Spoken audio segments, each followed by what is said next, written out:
సిద్దిపేట జిల్లా కొండపాక మండలానికి చేరుకున్న అమరుల యాదిలో గీతన్నల చైతన్య యాత్రకు కల్లుగీత కార్మిక సంఘం మండల అధ్యక్షుడు పెద్దంకుల శ్రీనివాస్ గౌడ్ ఆధ్వర్యంలో అన్ని గ్రామాల గౌడన్నలు ఘనస్వాగతం పలికారు. రాష్ట్ర నాయకులు ఎంవి రమణగౌడ్ బృందానికి గౌడన్నలు శాలువా కప్పి పూల మొక్కలు అందజేశారు. అనంతరం వెలికట్ట చౌరస్తా నుంచి దుద్దెడ శంభు దేవాలయం మీదుగా అంబేద్కర్ విగ్రహం వరకు గౌడన్నలు భారీ బైక్ ర్యాలీ నిర్వహించారు.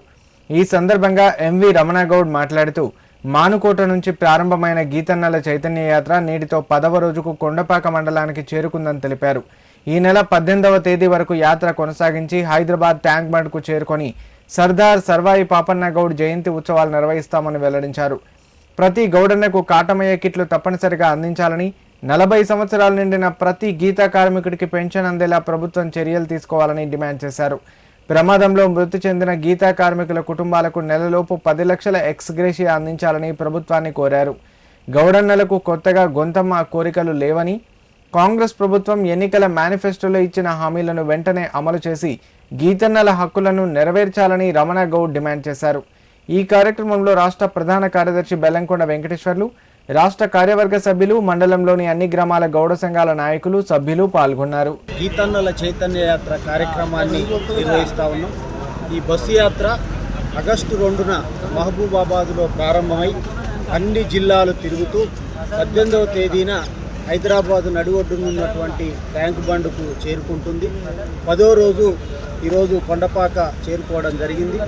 దీని యొక్క ప్రధాన ఉద్దేశం కల్లుగీత కార్మికుల సమస్యలు పరిష్కరించాలని చెప్పి ప్రభుత్వాన్ని అడగడం కోసం ఈ బస్సు యాత్ర బయలుదేరింది.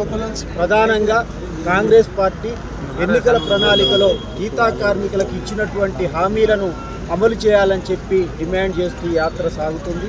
అలాగే అమరులని యాది చేసుకోవడం కోసం ఈ యాత్ర సాగుతుంది. కాంగ్రెస్ పార్టీ ఎన్నికల ప్రణాళికలో గీతా కార్మికులకు పెన్షను 4,000కు పెంచుతామని చెప్పి అన్నది, పెంచలేదు. ఎక్స్గ్రేషియో 10 లక్షలకు పెంచుతామన్నారు, పెంచలేదు. అవి కూడా నెల రోజుల్లోపు ఇస్తామని చెప్పి అన్నారు, అవి కూడా ఇవ్వలేదు. అందుకని మేము గొంతెమ్మ కోరికలు ఏం కోరట్లేదు, కొత్త డిమాండ్స్ ఏం చేయట్లేదు. మీరు ఎన్నికల ప్రణాళికలో ఏదైతే మాకు చెప్పారో అవి వెంటనే అమలు చేయాలని చెప్పి ఈ సందర్భంగా ప్రభుత్వాన్ని డిమాండ్ చేస్తున్నాం. అలాగే ప్రమాద నివారణకు అర్హులైనటువంటి వాళ్ళందరికీ కూడా సేఫ్టీ కిట్లు ఇవ్వాలని చెప్పి కూడా డిమాండ్ చేస్తున్నాం.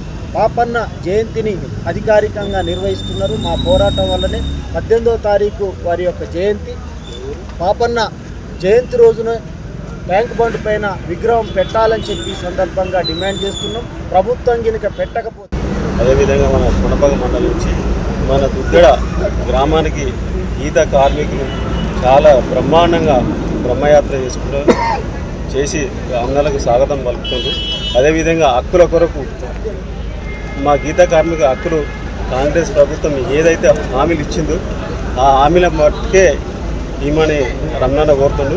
రమణన్న అదే ట్యాంక్ బండి మీద సర్దార్ పాపన్న విగ్రహం పెడితే మన తెలంగాణ తరఫున గీతా కార్మికులు పోరాడుకుంటూ పోయి ఇది సక్సెస్ చేయాలని కోరుకుని